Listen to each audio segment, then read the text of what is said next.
მოგესალმებით, დღე მესამე ჩვენს კურსზე. ჩვენ უკვე ვისწავლეთ JavaScript-ის კონსოლში მუშაობა და ასევე ზეპირად გავიარეთ თუ როგორ შეიძლება მოხდეს კოდის წერა უშუალოდ უკვე Visual Studio Code ჩვენ კურსში, რომელსაც მოგვიანებით შევხედოთ.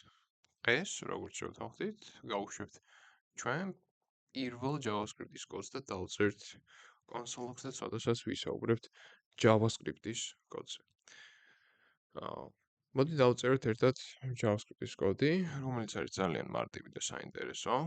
ამისთვის დაგვჭირდება, რაც გავაკეთეთ წინა ლექციაში, გავხსნათ ბრაუზერის კონსოლი და თუ გახსოვთ, ან F12-ის გამოყენებით პირდაპირ, ან მარჯვენა კლიკი, უშუალოდ მაუსზე, შემდგომ ინსპექტი და მოვნიშნოთ კონსოლის სექცია.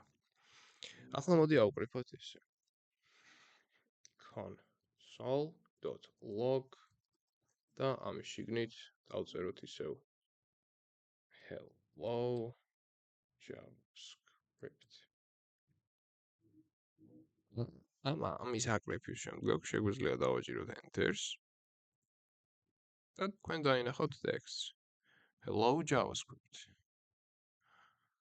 სწორედ ასე ვიყენებთ console logs, რომ ნახოთ ჩვენი შეტყობინებები, უშუალოდ შეტყობინებების დასაბეჭდად ან კოდის გასამართად. console log-ის ფლობა არის ძალიან მნიშვნელოვანი და ძალიან მალე მიხვდებით რატომ. ასევე შეგვიძლია მაგალითად რაიმე საინტერესოს ვცადოთ. მოდი დავწეროთ ისევ console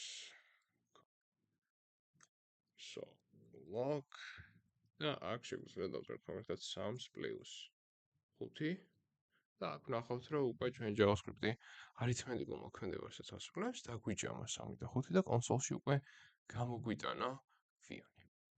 ზუსტად გამოთვლისაც ასრულებს ჩვენ JavaScript-ი. ეს მხოლოდ დასაწყისია, მაგრამ კონსოლის გამოყენების სწავლა მნიშვნელოვანია JavaScript-ისთვის. ეს არის ადგილი, სადაც იდეებს შევამოწმებთ და შეცდომებს გავასწორებთ უმეტეს შემთხვევაში. გილოცავთ, თქვენ უკვე დაწერეთ თქვენი პირველი JavaScript-ის კოდი. მოდი გავაგრძელოთ JavaScript-ის მეტი შესაძლებლობები და გავხსნათ ნელ-ნელა.